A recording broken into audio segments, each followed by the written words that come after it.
You guys know that the media can be instigators, right? Y'all know that most conflicts that start, the media plays a role in hyping it up. And then while it's going on, they report it. And then sometimes they may take a sympathetic angle and say, this needs to stop. But you had an opportunity to make it stop or help it not get started if you really actually covered how it may adversely impact certain places if wars or conflicts happen.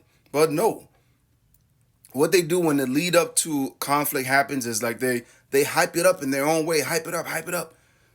And sometimes we ask why. Well, the reason why is because the media needs news to report.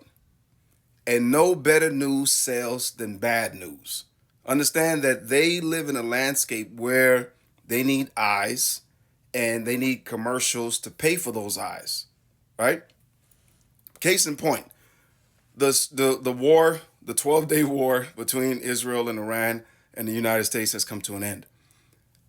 The media, CNN and some other news outlets, New York Times, they're out reporting on a leaked document that came out that said the impact to those nuclear facilities weren't as bad as the president said they were.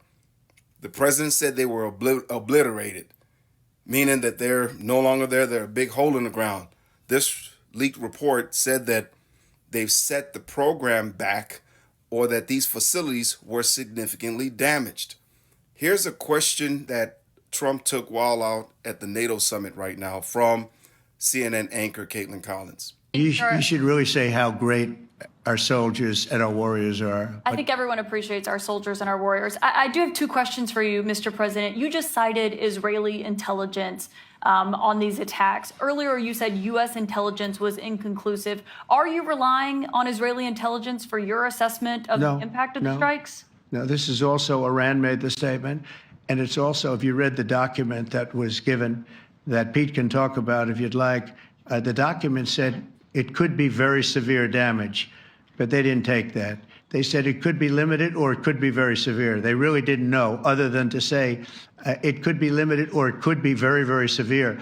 And you didn't choose to put that because it was very early after. Since then, we've collected additional intelligence. We've also spoken to people who have seen the site, and the site is obliterated. And we think everything nuclear is down there. They didn't take it out. Now, the other angle about this strike that took place was that, you know, sometimes administrations come into power and it's almost like what we call the uniparty. They do the same things they criticize the prior administration for doing. You think they're going to stop the war in the Middle East. You think they're going to find